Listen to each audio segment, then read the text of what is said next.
Richard, welcome. I haven't seen you since the big move over onto the brand side. So congratulations, first of all. And it Thank is you, great. Drew. It is. I'd rather see you in person, but I appreciate you making the time today. My pleasure. What a crazy year, or couple of years now it's been. It has. So I just, as an old agency hound, so there's a little inside baseball, I just sort of have to ask. So what's it like on the client side? You having fun?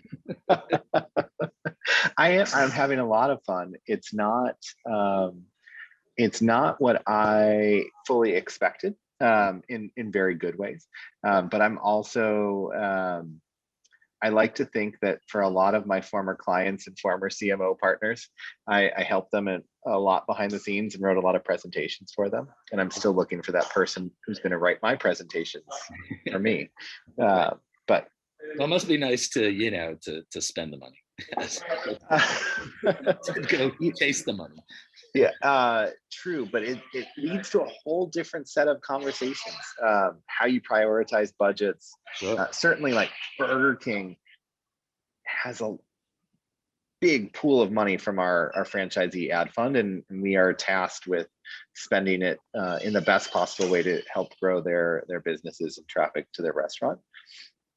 But it's still hard to make those trade-offs, like a dollar here versus a dollar there versus a dollar there, because as big as our budgets are, they aren't infinite, and we do have to make some hard choices from time to time. Right. No, that's great. Well, real quickly, just give us a quick snapshot of day in the life and your role there at Burger King, Yeah. and then we'll jump right in. Awesome. Yes. So I joined Burger King last November. So about 7 months in now. And I joined as the head of marketing communications in North America. And what that means in our world is that I help steward everything from our paid media budgets to our advertising, to our packaging design, to our in-restaurant merchandising, to our organic social, and some newer responsibilities that we're adding as we go to the portfolio. But largely, if you think about what you might experience as a guest of our brand in communications, that's somehow falling under my teams in North America. That's great. And can you share your spend every year, just generally across the brands with the franchisees? If it's something you can't, I understand. But just No, I think when you look at third-party reported sources, they'll usually have us around a 250 annual spend, which in the QSR category has us somewhere around third in terms of spend. And we all know how third-party competitive reporting works. It's directionally accurate for sure, but probably not super precise. Yeah, no, I got it.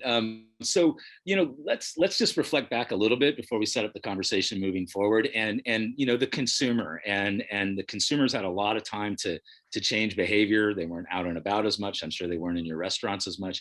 What did you learn about the consumer in the last 16 months, and especially what do you think is going to stick in terms of sort of consumer behavior at a fairly macro level? Yeah, I think from the perspective of our business, we definitely see two trends that had accelerated during the pandemic and will stick past this. The first is a shift to multimodal ways to interact with restaurants. So we largely were a carry-out drive-through business pre-pandemic. We were one of the first major QSRs, if not the first major QSR, to have a white label delivery partnership that launched roundabout the start of the pandemic, and we're seeing a lot of shift into that channel. We're seeing a lot of shift into third-party ordering platforms. We're also seeing a lot of shift out of things like paper coupons into digital coupons. So a big shift towards interacting with our restaurants in many more modes than you had historically, and we expect that to continue into the future. And then continued fragmentation of media and how you most effectively reach a guest or a potential guest and get them into the restaurant. We see big shifts there with media consumption over the pandemic, but I think also for how we viewed it as a brand and a business. I can't take a lot of credit for this since I started nearer to the end of the year, but if you were to look at third-party data on Burger King for 2019, 95% plus of our media budget went to linear television. By the end of 2020, our Burger King teams had that down in the low 80% range, and this year we're pushing down into the low 70s. So a big transformation in how we view media and how we use that media as effective ways to reach our guests. Yeah, and well, given your digital background, I'm not surprised. You and TV's fun. We've been fighting for the digital dollar for a long time. Thrilled to see you in that role.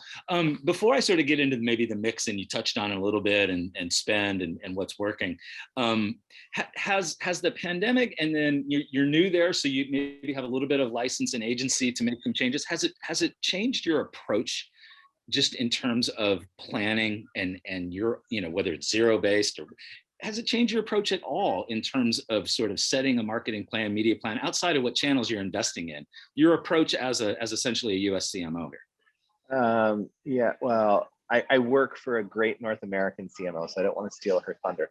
What I'd say about what's great about Burger King, what's great about our sister brands in the Restaurant Brand International portfolio, is that we operate much more like large startups than big restaurant companies. And I've worked with other QSRs in the past, and the planning cycles that are typical for our industry just aren't how we do business. We operate on a maybe 6-month planning timeline, but also the company can pivot on a dime when it wants to or needs to.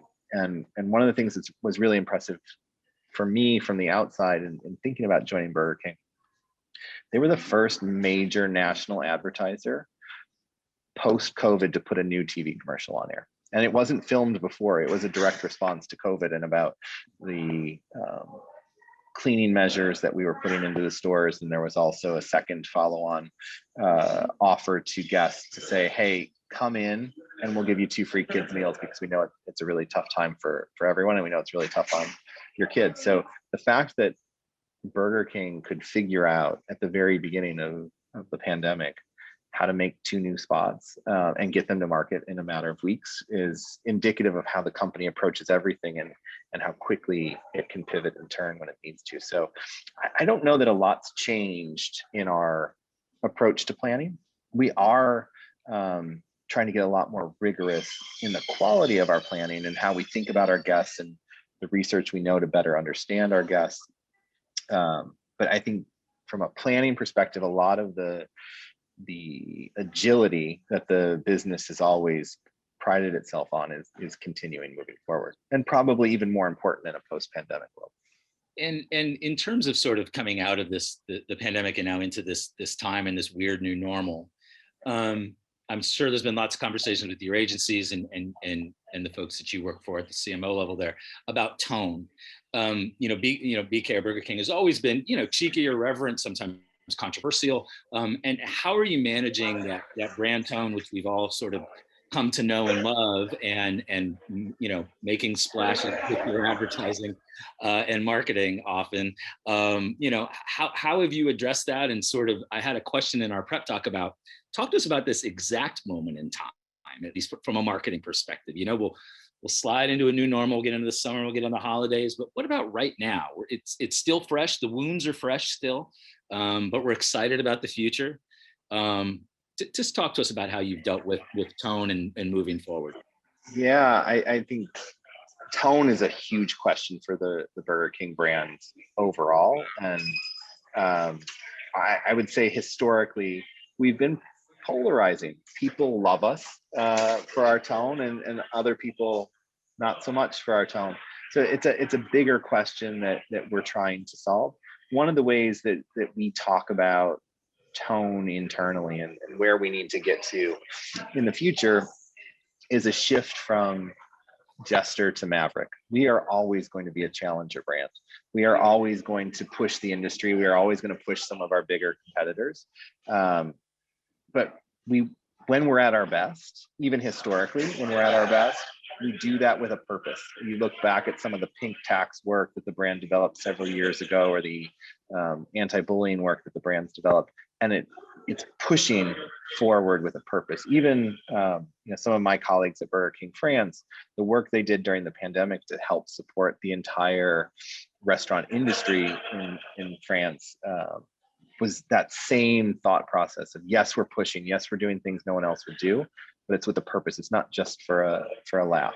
To that end, earlier this year, we launched a radio campaign that we then subsequently turned into a video campaign that was talking about how confusing the times we're living in today are, and trying to make the connection between those confusing times and the idea that since it's so confusing, you might as well try an Impossible Whopper, and try something that's not a beef-based product from Burger King. So that tone is probably indicative of how we'll move forward. That tone is probably indicative of how we're approaching this interim period where we're not quite back to normal yet.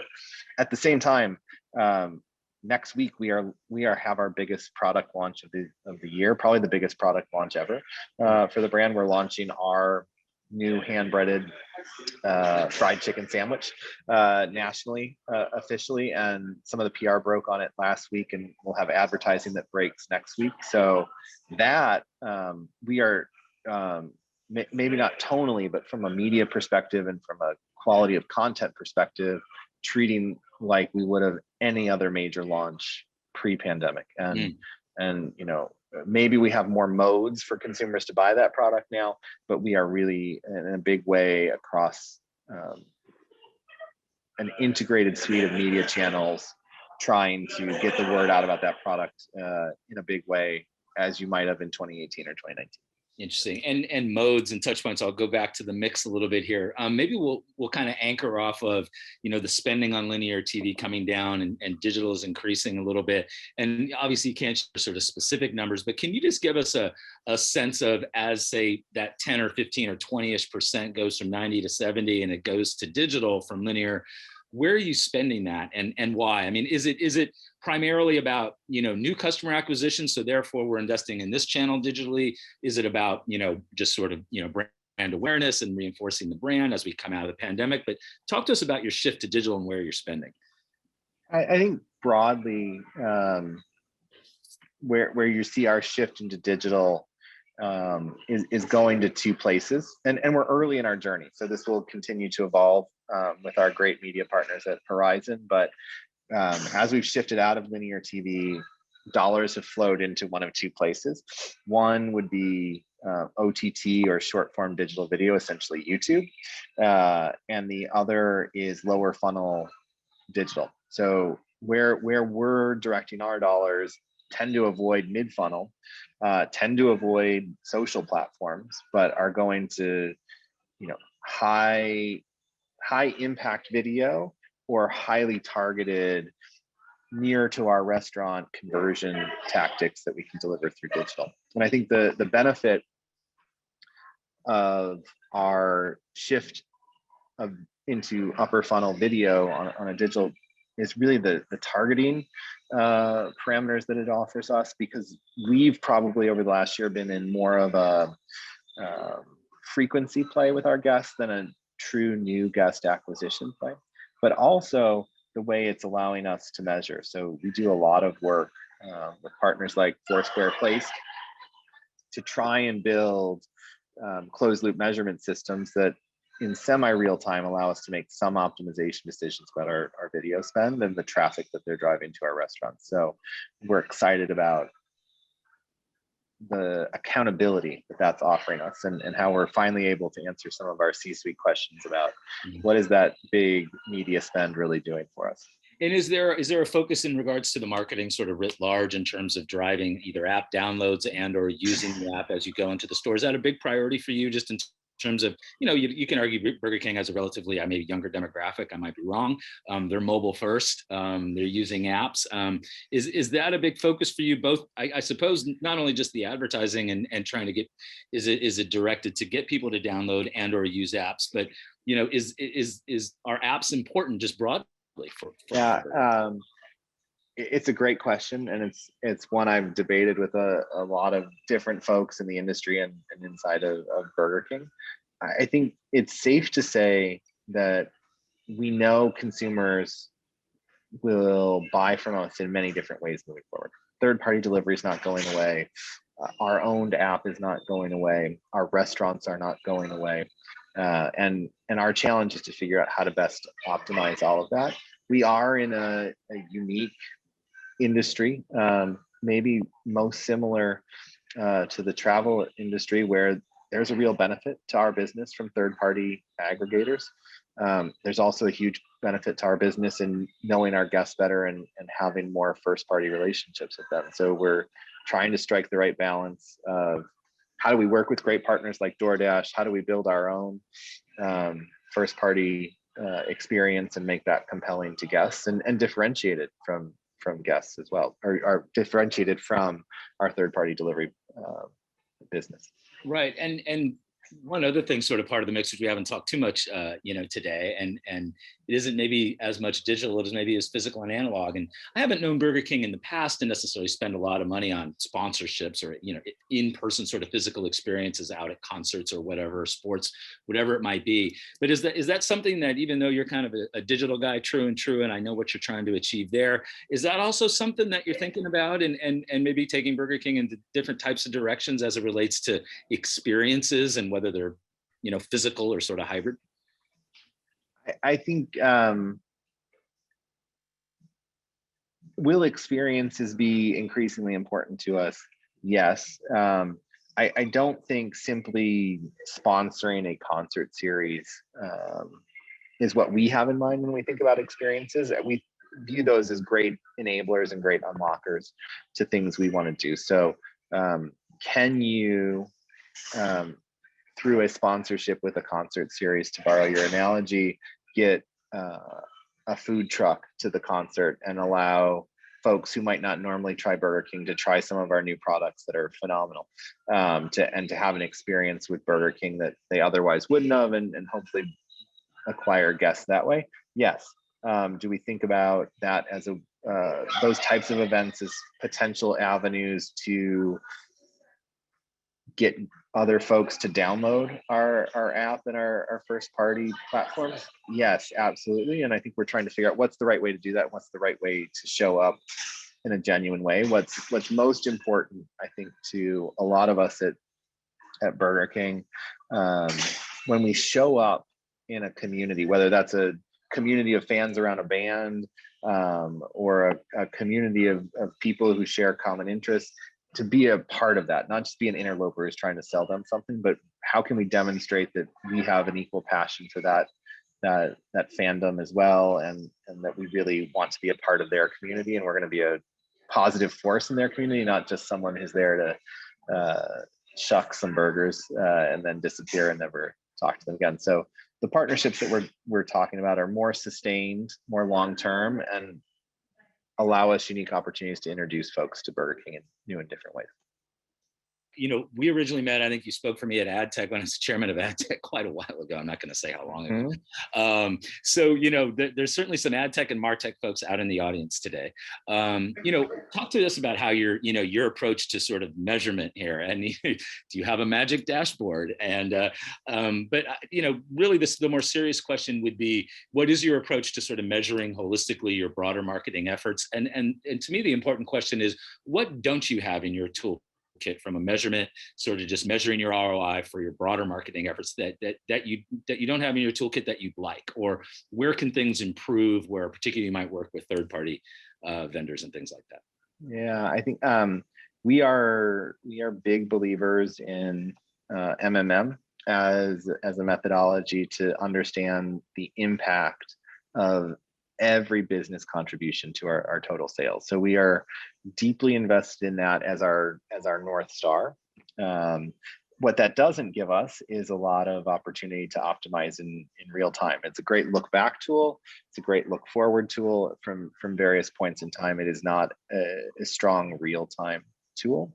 Right. I think that's where we're looking to build closed loop systems with partners like Foursquare that can help attribute even if it's imperfect, even if it's imprecise, attribute foot traffic to ad exposure, so that we can continue to make real-time decisions about our media to drive the best possible effectiveness. And we've seen through working with folks like Foursquare that while it's not perfect, and it's certainly not something our CFO would sign off on and say that's predictive of sales, it is helping us optimize. It is helping us get to better results, and we'll continue to look at partners that can help us drive more clarity, more precision, more perfection around that real-time aspect of how we optimize. That's great. Richard, I know you got to go. So again, thanks for taking the time, which I know. Thank you for having me. So good to see you. And again, let's do this in person soon. I know I'm repeating myself, but I'm tired of Zoom. That will be fantastic. Looking forward to it. Thanks again. Bye, Drew.